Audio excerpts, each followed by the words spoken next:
চীন এখন একটা বিশাল দেশ। চীনের অর্থনীতি একটা রোবাস্ট অর্থনীতি, অত্যন্ত বড় একটা অর্থনীতি। আমরা সেই তুলনায় অনেক ক্ষুদ্র, এবং চীন গত 50 বছরে যে পরিমাণ উন্নতি করেছে বিজ্ঞানে, তার প্রযুক্তিতে, এটা একটা অভাবনীয়, একটা ম্যাজিক্যাল একটা ডেভেলপমেন্ট হয়েছে।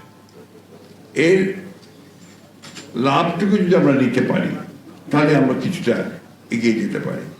আমাদের সঙ্গে এখন চীনের সম্পর্কটা দুই দিক থেকে হচ্ছে, রাষ্ট্রীয় পর্যায়ে আছে আর বেসরকারি পর্যায়েও আছে।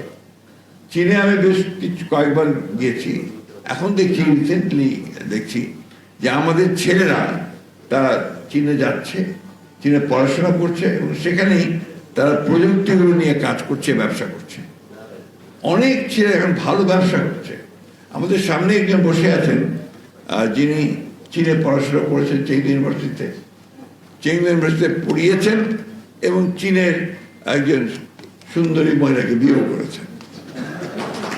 ফলে হচ্ছে তার একটা নতুন একটা সম্ভাবনা সৃষ্টি হয়েছে চীন বাংলাদেশ সম্পর্ককে আরেকটা উচ্চতর স্তরে নিয়ে যাওয়ার।